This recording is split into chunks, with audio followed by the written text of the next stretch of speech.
ቁጭ ብላ ተምራ መጀመሪያ ራሷን ካወቀች በኋላ ነው ሴት ማግባት ያለባት። ወንዱ መጀመሪያ ወንድ መሆኑ ሰው መሆኑ መጀመሪያ ነው። ባህልነት ምንድነው? አውቆ ነው ማግባት ያለበት። ለመኪና እሱ ነው እንጂ ግሬስ መኪናው አይደለም ለሰው ልጅ ግሬስ። ለልብሱ አንተ ነው ውበት። ከዛ በኋላ ዝም ብሎ የማይሆን ልብስ ራሱ ተከሻክ ላይ ጣል ሲደረግ ልብሱ ያምራል። ሚስቱ የቆጨ ካለች በኋላ እስኪ ተነሺ ቲማቲም ጠቅጠቅ አድርግልኝ፣ እስኪ ቶሎ ስጋ ጠበጠበስ አይደል? ባለስልጣን እንደዛ ያዘ። እስኪ የእውነቴን በቀን 10 ደቂቃ ለማሰብ ጊዜ ስጥ። በቃ ዘጋጊና ስልክህን። ሰው እኮ ምግብ አዞ ምግቡ እስኪመጣ ብድግ አድርጓል። መግባባት አይጥፋ። አንዴ ከምትወዳት ሴት ጋራ በተለየ መንገድ መነጋገር አይደል? ከዛ በኋላ አይመለስ።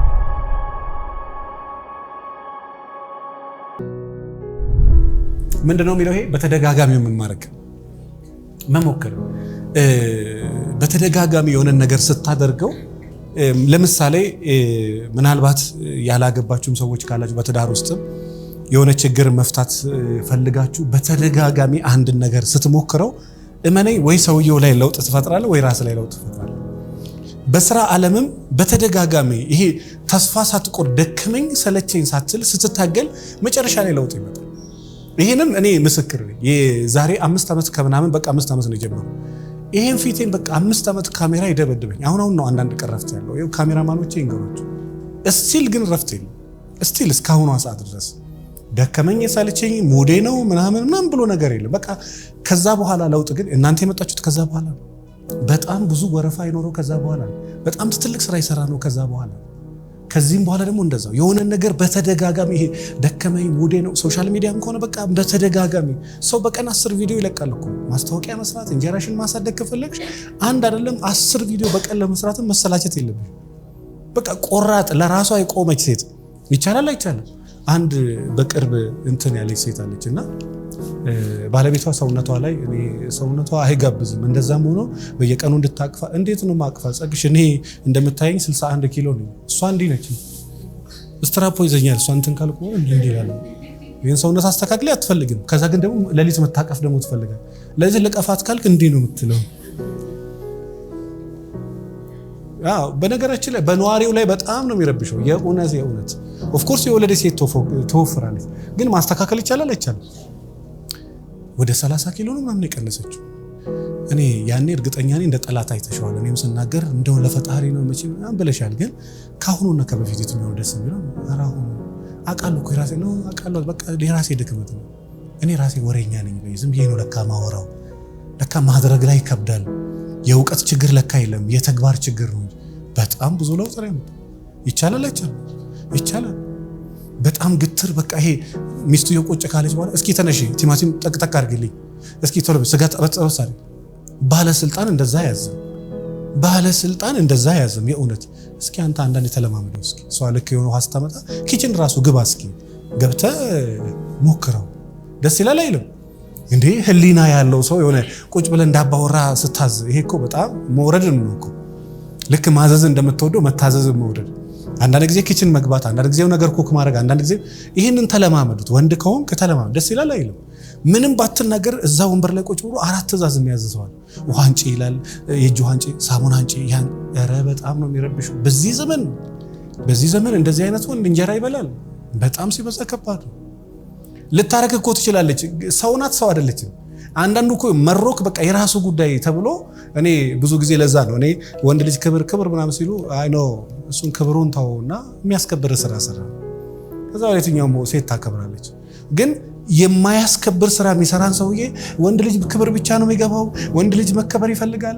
ልታከብሮ ትችላለች? ሴቶች እስኪ ነገር የሚያስንቅ ስራ ሰርቶ ልታከብር ትችላለች? አንድ ሴት በቸርች ያደገች ፕሮቴስታንት ነች እና ከልጅነቴ ባል ስለማክበር ነው ሰምቼ ያደኩትና እንዴት ላክብረው ግራ ገባኝ። በጣም ተደብቆ የሚጠጣ ሰው፣ አምሽቶ የሚገባ ሰው፣ ልጅ የማያስጠና ሰው፣ ስልክ ከከለከልኩ ስልክ የሚሰጥ ሰው፣ ጤና የሌለው በውሸት ናላይን ያዞረ ሰው እንዴት ነው ማከብረው? ልክ ናት ልክ አይደለችም? እንዴ ለመከበር እኮ ስራ ይጠይቃል።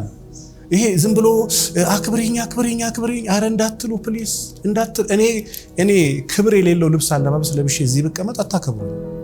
ይሄ እናንተ ፈልጋችሁት እኮ አይደለም። ይሄ የተዋቀረ ነው። እንደዛ ነው። ሰዎችን ለማክበር የምናየው ነገር የሚያስከብር መሆን እንፈልጋለን ነው አይደለም? ወንበሩ ላይ ተቀመጥከው እኮ ንጹህ እንደሆነ ስላወቅ 4 እግር እንዳለው ስላወቅ የተደገፍክበትን ስለተማመንክ ነው። በዛ ደረጃ ሰው ሆነ ለመከበር ከፈለክ በሴት ዘንድ በቃ የሚያስከብር ስራ አለባበስ ላይ፣ አነጋገር ላይ፣ አካሄድ ላይ፣ አይምሮ ላይ፣ ትምህርት ላይ፣ ስራ ላይ ያንዳንዱ ነው። ከዛ በኋላ ሳትወድ በግዷ ታከብራለች። እሱ አይደለችም ደግሞ በዛ ላይ ቢያከብሩህም ባያከብሩ ክብር ያለው ሰው ከሆንክ ችግር የለም ብዙም አያስጨንቅም። አዎ እኔ ይገርመኛል ሰው በጣም መታገል አክብሪኝ በቃ እሷ አታከብሪኝ ተወውና የእሷን ክብር ወደ ጎን ተውና አንቺም ባለቤት ያከብር በቃ ተይውና ከስ ይሄ ነጭ ነው ጥቁር ነው እንዴት 5 ዓመት እናወራለን? አልጋይን ነጥፍ እንዴት 5 ዓመት ወሬ ሆኖ አንድ ቤት ይወራል? ያስቤዛ ገንዘብ ስጠኝ ተብሎ እንዴት 5 ዓመት? በእውነት ቅድም እኮ እንደነገርኳችሁ ነው። ይሄ ሚዲያ ላይ የት ቦታ ፌስ ስለምናይ እንጂ ወሬ ተብሎ ራሱ እኮ ሚዲያ ላይ የቤት ገበና እኮ ነው። አሁን እኔ ማውራው ነው ሰው አይወራም ነበር እኮ ከሆነ ዓመት በኋላ የቤት ገበና ስለሚባል አይወራም።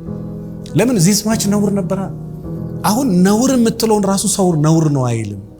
ስለ ገላ ሚዲያ ላይ ሲያወሩ አልሰማችሁ? እና በዚህ ደረጃ ነው በጣም ፌዘኞች የሆኑ በዚህ ደረጃ ነው። ግን እኔ ምን ባይ ነኝ ቢመቸውም ባይመቸውም ሲሪየስ ነገር ነው። ለምን ከፈለገ ሳምንት አይደለም የዛሬ 10 ዓመት አይመጣም መድኃኒት ነው። ከዛ በኋላ ሳያውቀው ማንነት እኛ ጋር እንኳን ላለፉት 2-3 ዓመታት የመጡ ሴቶች በጣም አይምሯቸውን የቀየሩት በጣም ሲበዛ በኖርማል ይሄ እዛ ገብተው ሳይሆን ኖርማል ይሄ ኖርማል ማክሰኞ ብዙ ነገር ይቺን የተቀየረው እና በፊት ማስበው ሐሳብና አሁን ማስበውን ሐሳብ ምን ሆኜ ነው ላል አሁን ለራሴ ክብር አለ፣ ለሰውነቴ ክብር አለ፣ ለፀጉሬ ክብር አለ፣ የአፌን ጠረን ቼክ አደርጋለሁ። ጸግሽ በፊት ከውጭ ስገባ ፊቴ አሁን በምችለው አቅም ባለቤቴን ነገር እላለሁ። በፊት ያለ ጡት መያዣ ቤት ውስጥ በቃ ተዝረክርኬ የሚሄድ ሰው ነበርኩኝ። አሁን ግን ለባለቤት ለራሴ እፈራለሁ። በፊት ኬርለስ ነበርኩኝ። በፊት 3 ሳጥን ልብስ ገዛ ነበር። አሁን ግን የለም። አሁን እንደዛ አልቀልድም። ያ 3 ሳጥን ሙሉ አንተንም አጨናንቆ እዚህ ግባ ማይባል ከጫማም እንደዚህ ወደዚህ ተውላገደው እንደዚህ በሱ ላይ ደግሞ ሌላ 600 ጫማ ገንዘብ አጠቃቀምን በጣም መስቀልቅል ይወጣል። ግን ቀስ ቀስ እያልክ ስፒሪቹዋል ላይፍን የምትዝናናበትን ጊዜ ከዛ በኋላ ለሚስት ጊዜ ከዛ በኋላ የተወሰነ ወጣ ብለ ደግሞ ራስን የምታዳምጥበት ኢቭን ሌላ ቀርቶ አይምሯችሁ በጣም የሚገርም አይምሮ እንዲሆን ከፈለጋችሁ አሁን እኔን እያወራችሁኝ እያሰባችሁ ይሄ ሐሳብ አይባል መኪናችሁን ነዳርጉና የሆነ ቦታ ወጣ በይና ሲሪየስሊ አስቡ። የሆነ ሆቴል ዝም ብለሽ አይዘይና ማንም ሳይረብሽ ቁስ ብለሽ አስቡ። በትክክል የምታስበው ይሄ ነው። ለማሰብ ሄደ ካላሰብክ ዝም ብዬ እያሰብኩ ነው። እስኪ የእውነቴን በቀን 10 ደቂቃ ለማሰብ ጊዜ ስጡ። በቃ ዘጋጊና ስልክህን ሰው እኮ ምግብ አዞ ምግቡ እስኪመጣ ብድግ አድርጓል። ለራሱ ጊዜ አይሰጥም። ለምን? ማሰቢያ ሰዓት እንደመሰለ ምን ነገር አለ? ለማሰብ ዘጋግተ ትንሽ ደቂቃ 10 ደቂቃ ስለ ባልም ስለ ሚስትም ስለ ቢዝነስም በቃ ትንሽ ደቂቃ ይቻላል አይቻልም? ቴንክ ዩ ለውጡን ታያላችሁ። እኔ የእውነት እዚህ እንትን ላይ ታሰሬ እንጂ በቃ የሚመጡልኝ ሐሳብ በገንዘብ ደረጃ ቢሆን በቃ የዓለም ቁጥር 1 ሚሊዮነር የሚያደርጉ ናቸው። የሚገራርሙ ሐሳቦች። ለምን ጊዜ እሰጣለሁ። በጣም አስባለሁ። በጣም ማሰብና መጨነቅ ይለያያል አይደለ? ማሰብ በቃ በሐሳብ ደረጃ ታስባለህ። ስለ ገንዘብ ታስባለህ፣ ስለ ጤና ታስባለህ፣ ስለ እውቀት ታስባለህ፣ ስለ መንፈሳዊ ታስባለህ፣ ስለ ሚስት ታስባለህ፣ ስለ ልጆች ታስባለህ፣ ስለ ዓላማ ታስባለህ። ቁጭ ብለህ አስብበት። እመነኝ ለውጡን ታየዋለህ። የተረጋጋ ሰው ትሆናለህ። አንተ የምትኖርበት ሰው ካንተ ተቃራኒ ራሱ ቢሆን አንተ ግን ሰላምን ጠብቀህ ነው። ይቻላል አይቻልም? ሁላችንም አካባቢ በጣም ቅዱስ ሰዎች ነው ያሉት። እኛም ለሰዎች አይደለንም፣ ሰዎችም ለኛ አይደለም። ያ ዓለም ደግሞ እንደዚህ ገነት አይደለም። ይሄ በቃ አልጋ ባልጋ ነው። ጀስ መጋፈጥ ነው ያለብህ። በተደጋጋሚ መታገል ነው ያለብህ። ደከመኝ ሰለቸኝ ነው ሙዴ ነው እንዲህ ነው ቀሳትል በቃ ማድረግ ያለብህን ማድረግ። ከዛ በኋላ ለውጡን ታየዋለህ። አይ እኔ እኮ እንደዛ እንዳላርግ ባለቤቴ ናርሲስት ነው፣ ስለዚህ እሱን እንዴት ነው ከእንደዚህ አይነት ሰው ጋር እንዴት ነው የምኖረው በይ። ይቻላል አይቻልም? ሰውየው ወዶ ነው እንዴ ናርሲስት የሆነው? ወዶ አይደለም እኮ እንደዛ የሆነው ሰውየው ወዶ አይደለም። ሰው ከእንደዚህ አይነት ሰው ጋር እንዴት ነው የምኖረው ነው ዲል ማድረግ ያለብህ። ስለዚህ በህይወታችሁ የሆነ ነገር ላይ ለውጥ ማምጣት ከፈለጋችሁ በተቻላችሁ መጠን አመለካከታችሁ ላይ በደንብ ስሩ። ከዛ ስለምትፈልገው ነገር ሰርተህ ከዛ በተረፈ ጠርጠር ስላሉ ሐሳቦች ስታዳምጥም ስታይም አለበለዚያ ይሄን አመለካከትን ስልክ ራሱ ያሳያል። እሷ እኮ ሴክስ ፊልም የምትወደው፣ እሷ እኮ ፌዝ ነው የምትወደው፣ እሷ እኮ ሐሜት ነው የምትወደው። ጓደኞቹ እንዳለ እኮ ውሸታም ናቸው። ጓደኞቹ እንዳሉ እኮ ስለ ወንድ እንዴ 24 ሰዓት ስለ ወንድ ይወራል እንዴ? በቃ የሆነ ሰዓት ላይ ስለ ወንድ ይወራል። ቁጭ ተብሎ ከጧት እስከ ማታ ስለ ወንድ ይወራል። ከጧት እስከ ማታ መሳቅ መቼ ነው የሚኖረው ታዲያ ሰውየው? ከጧት እስከ ማታ ተመሳሳይ ነው። የሆነ ሰዓት ከፈልና የሆነ ሰዓት ሳቅ፣ የሆነ ሰዓት ላይ ፌዝ፣ የሆነ ሰዓት ላይ ምናምን። ያኔ ለውጡን በዚህ ወራት ላይ ራሳችሁ ላይ ታያላችሁ። የእውነት በጣም ነው የምትረጋጉት። አንድ ሴት የዛሬ 8 ወር ነው እዚህ የመጣችውና ምን አለች? አላገባውም ጸግሽ 38 ዓመቴ ነውና የእውነት በጣም ተረጋግቻለሁና እግዚአብሔርን ማመን የጀመርኩት አሁን ነው አለች። በፊት በቃ ለምን እንትና አግብታ እንትን እኔን ማካከሉ ሴቶች አግብተው እኔ ይሄን የመሰለ መልክ ይዤ ምን ሆኜ ነው? በቃ ለጋብቻ ይደርስና ጫፍ ላይ በሆነ ነገር ይፈርሳል። በቃ ሴክስ ነው ብልና አረጋለሁ ግን አይሳካም። ነግራ አሁን ግን ይገርምሃል በቃ ነፍሴ ገነት እንደገባች ሰው በቃ ተረጋግቻለሁ። ከመጣም ካልመጣም ልክ ናት አይደለችም? እሺ ራስህን ይዘህ ተጨነቅ። ምን ታመጣለህ? ታንክ ዩ በቃ ፀጉሯን ነጨች በቃ በንዴት ምናምን ከዛስ አንተም አትቆጣጠረው ነገር ላይ ዛሬ ፀሐይ ይውጣ ዝናብና ብትል ብታብድ ምን ታመጣለህ? እሱን ተውና ዛሬ የምትሰራቸውን ስራ በትክክል ሰራ። የእውነት ይሄ እንትን የጾም ምግብ ብቻ የምትችል ሴት የፍስግ የማትችል ሴት በቃ ስለ ባል ብቻ 24 ሰዓት ተጨንቃ እንዴት ነው የሚሆነው? ነገ ሲገባ እኮ አንቺ ጾም ነው እሱ የፍስግ ነው። ስለዚህ ምን ልትሆኚ ነው እዛ ቤት ገብተሽ? ነገ ደግሞ የጭቅጭቅ ርዕስ ሊሆን ነው። ከቻልሽ በቃ እኔ እግር እንዴት ማሳጅ እንደሚደረግ የወንድ ልጅ ፀጉር እንዴት እንደሚቆረጥ ያጠናኝ ሴት አውቃለሁ። አላገባችም 33 ዓመቷ ነው። ያልተማረችው ነገር የለም። እኔ እርግጠኛ ነኝ ባለቤቷ በእጇ የገባ ቀን የእውነት እሷን በማግባቱ እንደሚኮራ እርግጠኛ ነኝ።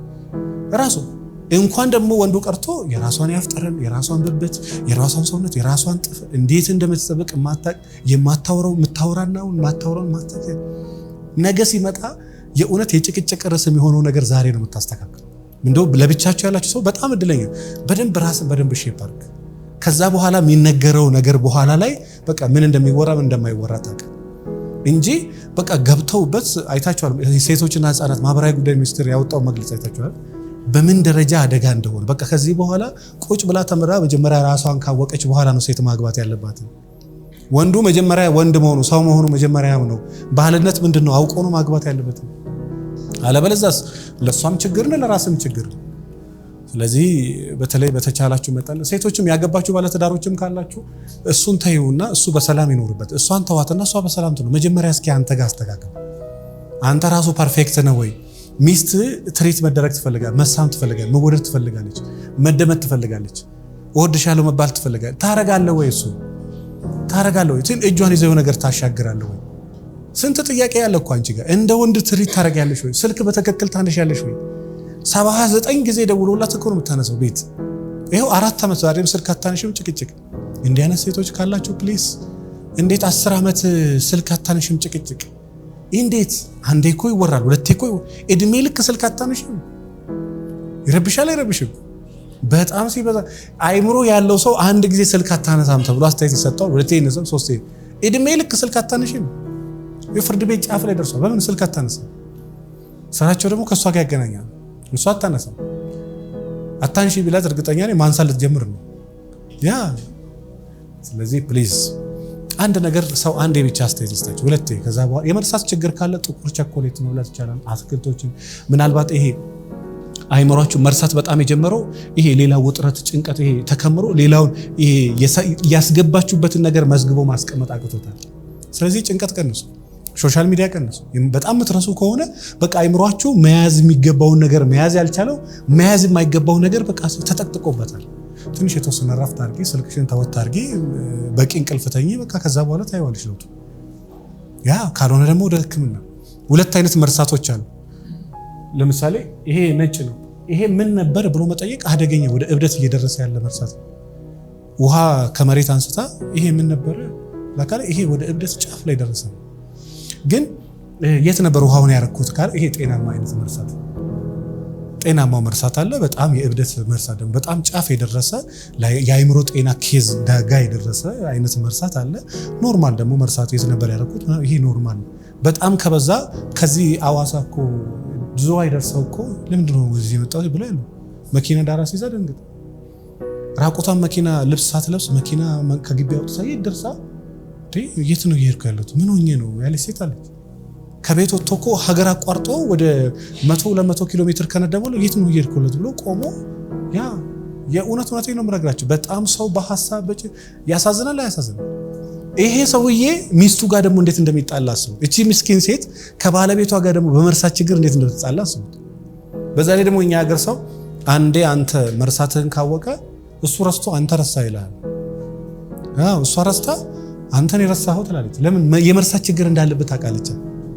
የመርሳት ችግር እንዳለብሽ ስለሚያውቅ በቃ አንቺ ረሳሽ ነው። እሱ ቢረሳ ራሱ ድንጋይ እንኳን በተደጋጋሚ ስትመታው እንኳን ያንተ ባህር ያንተ ማንነት መቃኘት ቀርቶ በተደጋጋሚ ስትመታው የማቅለጥ እንትን አለ አይደለ? የመስበር የመፍለጥ የማሳካት ነገር አለ። አንድ ነገር በተደጋጋሚ ከገንዘቦች ጎን ከሪሌሽን ጎን ከስራ ጎን አይምሮ ላይ በደንብ ኢንቨስት ካደረገ እውነትም የተማረ ሰው እውነትም በሳል ሰው እውነትም አስተዋይ ሴት እውነትም በሳል ሴት ያ ደግሞ ለራስ ሀብት ነው። ትልቅ ሀብት ቤቱና መኪናው ሳይሆን ሰውየው ምን አለው ነው፣ እንዴት ያስባል ነው፣ የሱ ሀሳብ ነው፣ የሱ አመለካከት ነው፣ የሱ ባህሪ የሱ ሰውነት ነው ሀብቱ እንጂ የሚሰበስባቸው ብቻ አይደለም። እና ነገ ተነሳሽነቱ ኖሮም ለውጥ ማምጣት የሚኖሩ በተደጋጋሚ መሞከር። ለምሳሌ በጣም አልጋ ላይ የሚተኙ የማይነሱ ሰዎች ሚስቱ ቦርሳ ይዛ ስትነሳ ከቤት የማይነሳው እንዳለ በቃ ሚስቱ ቦርሳ ይዛ ከቤት ስትወጣ እሱ ተኝቷል አልጋ። ለምን? የሆነ ጊዜ ሞከረ፣ ከዛ በኋላ መሞከር አይፈልግም። ለምን? ሞክሯል የሆነ ጊዜ፣ ከዛ በኋላ ያቺው የሆነ ጊዜ ሞክሮ ያልተሳካቸውን ብቻ ነው የሚያወራው። በተደጋጋሚ መሞከር ሳይሰለች ደከመኝ ሳትል ሙዴ ነው ሳትል ምንም ሳትል በተደጋጋሚ እሱ ነው ከጊዜ በኋላ ለውጥ የሚያመጣው እንጂ እንደ ደካም ቢሆን እንደነገርኳቸው እኛም ደክሞናል፣ ግን ከናንተ ወተን ገና ደግሞ እስከ 5 ሰዓት እንገዳለን። ያው ብተኛ ደስ ይላል፣ ረፍት ብታረግ ደስ ይላል ምናምን ይላል። አዎ ግን በቃ ያልና አማራጭ እንደዛ ነው። ከዛ እንደዛ ሲሆን ከሆነ ጊዜ በኋላ የኑሮውን ሁኔታ የሆነ ነገር አስተካክላችሁ መስመር የሚይዘው እንደዛ እንጂ በዚህ ሀገር ኢኮኖሚ እንደፈለገኝ ተኝቼ እንደፈለገኝ አልችልም። ሰው ሲተኛ አንተ ሰርተ ከሆነ ምናልባት ነገሮች መስመር ይይዛል። ያኔ የምትፈልገው መኪና ሳታምጥ ነው መኪና የምትገዛው፣ ሳታምጥ ነው ቤት የምትገዛው። ሚስቴ ቸገረኝ ለምን እዚህ ሀገር እንደምታየው ነው። ልክ አንተ ገቢ ሲያድግ የሚስት ፍላጎት ያድጋል። ላስቤዛ 10 ሺህ ብር የሚበቃ ሴት 30 ሺህ ጠይቃለች። ያኔ 50 ሺህ አልበቃት ይላል 200። ለሾፒንግ እኮ በሳምንት 1 ሚሊዮን ብር የማይበቃቸው ሰዎች አሉ በሳምንት። እና ልክ አንተ ገቢ እያደገ ሲመጣ ይሄ እንትንን በደንብ ተቆጣጠረው። በጣም ይሄ ቢዝነስ ላይ ኖሩ ሰዎች ያውቁታል። ያንተን ፍላጎት ተቆጣጠረው። ሸሚዝ፣ ጫማ በዛ ድርካል ለምን ትለፋለህ? ለምን እንቅልፍ ታጣለህ? ታዲያ በዛው ልክ ያንተ ወጪ ያደገ ከሄደ እኮ አሁንም ውጥረቱ አልቀነሰልህም እኮ፣ ጫናው አልቀነሰልህ፣ ድካሙ አልቀነሰልሽ፣ ምኑ አልቀነሰልሽ። በቃ በዛው ትልቅ ቤት ትገባለህ። በተለይ ደግሞ ይሄ ባለን ነገር መርካትን ካላወቅንበት በስተቀር ሚስት ስትሆኚ የግድ በቃ ትንሽ ገቢ ስትመጣ የግድ የመጀመሪያ ስራ አፓርትመንት መከራየት። አፓርትመንት ውስጥ በሰላም እየኖሩ ያሉ ሰዎች፣ ኮንዶሚኒየም በሰላም የሚኖሩ ሰዎች በቃ ለምን አፓርትመንት ካልገባ? ኦፍ ኮርስ ለውጥ ያስፈልጋል። ግን ገና ለውጡ መጥቶ 1 ዓመት አልሞላም፣ ገንዘቡ መጥቶ 2 ዓመት አልሞላም። ከዛ ያ ጭንቀት ማን ላይ ይፈጥራል? ባል ላይ ይፈጥራል፣ ሚስት ላይ ይፈጥራል። እዚህ ሀገር ደግሞ እናንተ ላትሆኑ ትችላላችሁ። ባለቤት እሷ መኖር ያልቻለችውን ህይወት ባለቤቷን በማስጨነቅ መኖር የምትፈልግ ሴት አለች። በቃ ማስጨነቅ አላረግም ካለ በቃ አንተ አትወደኝም ይገናኛል። በቃ አንተ ስለማትወደኝ ነው የማይገናኝ ነገር። ወንዱም ኖ ማለት አይፈልግም። መቆሚያ ነው እዚህ ጋር መቆም አለበት። ይሄ ልክ አይደለም ያርግላት እኮ ችግር የለም። ነገር ግን እስከሚያስጨንቅ ድረስ መሆን የለበትም። ይሄ ፍላጎታችንን የሆነ ቦታ ቆም ካላደረግነው በስተቀር የምንፈልገው ነገር እስከ ዓለም መጨረሻ ድረስ እዚያ መዝናናት ኢትዮጵያ ውስጥ መዝናናት የማይፈልጉ ሰዎች አሉ። ከኢትዮጵያ የተሻለ መዝናኛ የሌለባቸው ሀገራት ላይ የሄዱ ቢዝናኑ ሰዎች አሉ። 3 ሚሊዮን 4 ሚሊዮን 5 ሚሊዮን ሲመጡ ተጣልቶ ነው የሚመጡት። በቃ በተለያየ መንገድ ነው የሚመጡት ተጣልተው።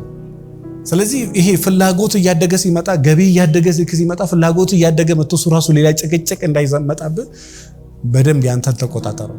መጀመሪያ እስኪ አንተ እውነትም ስራውን በትክክል ራሱ ገንዘቡ መምጣቱ ራሱ ትክክል ገና እየመጣ ያለ እኮ ነው።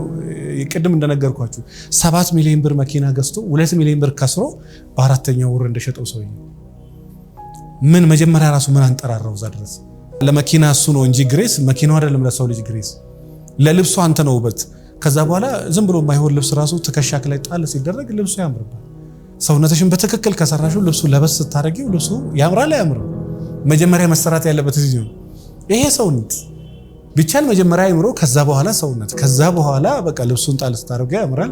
መኪና ሲጨምርበት ተጨንቀ አቅም ሳይፈቅድ ከሰው እኩል ለመሆን መኪና ምናምን እንደዛ እየተለጠጠ መጥቶ የሆነ ሰዓት ላይ ሚስትም ጭንቀታም ባልም በጭንቀት የሞተ ከዛ የተነሳ ያ ጭቅጭቁ ራሱ ድካም ይሄ እንትን አለመግባባት ይፈጥራል። አንዴ ደግሞ ከመግባባት ወጣችሁ አለመግባባት መካከል ከገባችሁ አንተና እሷ መካከል መግባባት የሩቅ አገር ነው የሚሆነው። መግባባት አይጥፋ። አንዴ ከምትወዳት ሴት ጋራ በተለየ መንገድ መነጋገር ከዛ በኋላ አይመለስም። በቃ ከዛ በኋላ መከራ ነው። ገጥሟችሁ ያውቃል? ከፍቅር ስሜት ወጣችሁ አንዴ መጨቃጨቅ ለብዳችሁ ከዛ በኋላ ማያጨቃጨቀው ነገር ሸራሪት በዚህ ጋር ሲያልፍ ለምን ዝም ትያለሽ? በዚህ አልነበረም እንደሚወጣው በፊት ያ አጨቃጨቅም እኮ ሸሪቱ በፊት ሞቶ አያውቅም፣ በዚህ ሞቶ አያውቅም።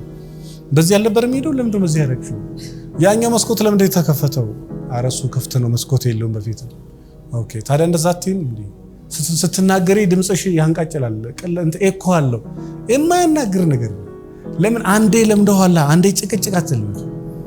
እሱም ደግሞ አንዴ ጨቅጫቃ ናት አትበይ። ምንም ነገር ስታወሪ ጭቅጭቅሽን ጀመርሽ ይላል። ይሄ ማኒፑሌት እንደማድረግ አይነት የራሱን የሷ ላይ እሷም ደግሞ የራሷን እሱ ላይ ከዛን እንደተቆሳሰል ለአንድ ዓመት ተረጋግተን በሰላም ሳንኖር ቻው። ከዛ በኋላ ያ ቆመ ረጅም ዓመት ድሪም ብታረግም በትንሽ ዓመት ደግሞ የሆነ ቀን መሞት። እኔ በጣም የምወደው የ10 ዓመት ጓደኛዬ ነው ይሄን ሱፍ የሚሰፋል። የዛሬ 15 ነው 16 ቀን ሱፍ የዛሬ ሳምንት ነው የሞተው። ያኔ መሰለ ሰው የሚገርም ሰው፣ ስንት ሰው ያለበሰ ሰው፣ ለሰው የሚጨነቅ ሰው፣ የሚገርም ሰው እንዳይቆጨኝ የዛሬ እሱ ከዛ ከ8 ወር በፊት ነው ከ6 ወር በፊት ፕሊስ ባህሪ ተቀይሯል፣ ትነጫነጫለህ፣ ትቆጣለህ፣ ኃይለኛ ነህ እና አይ ቲንክ የሆነ ስትረስ አለብህ መሰለኝ፣ የሆነ ነገር አለ፣ ፕሊስ ረፍት አድርግ ብዬ እንዳይቆጨኝ የእውነት ነግሬዋለሁ። በ8 ወሩ አደገኛ የጉበት የምናምን በጣም በቀደመ አያችሁ የሆነ ነገር ይዞ ይመጣል። በጊዜ ማታርፍ ከሆነ በጊዜ ሰላም ማትሆን ከሆነ ለወደፊት ያስጨንቀኛል ብለህ የምታስበው ነገር መስመር ማታስይዝ ከሆነ መስመር ማታስይዝ ከሆነ ባልዮ ከመምጣቱ በፊት አንቺ ልትሄጂ ትችያለሽ። ሚስት ከመምጣቱ በፊት አንተ ልትሄጂ ትችላለህ። ሁለት ልጅ ሳትወልድ አንተ ልትሄጂ። ግን አንዳንድ ጊዜ መረጋጋት ይሁን ዘጋግቶ ማረፍ። ቅድም እንደነገርኳችሁ መኪናን ተረካ አድርገህ የሆነ ቦታ ሄደህ በቃ ማሰብ። ለማሰብ ምን ማለት ጊዜ መስጠት። በቃ ጊዜ ሰጥተህ ሲሪየስሊ ማሰብ። ከዛ በኋላ አይምሮህን ታየዋለህ። ስለዚህ የሆነ ነገርን በተደጋጋሚ አድርጉት። በተደጋጋሚ ካደረጋችሁት በነገራችን ላይ በተደጋጋሚ ደግሞ ስላችሁ ቆም ብላችሁ ራሳችሁን አትዩ ማለት አይደለም። ልክ በዶሎዶመ መጥረቢያ ግንድ ሲቀጠቀጥ እንደዋለው ሰውዬ እንዳታረጉት። አንዳንድ ጊዜ ቆም በል። ግን የሆነ ነገር በተደጋጋሚ ስትሞክር ለውጥ ይዞ ይመጣል አይመጣም? ቴንክ ዩ እሱን ለማለት ፈልጌ ነው።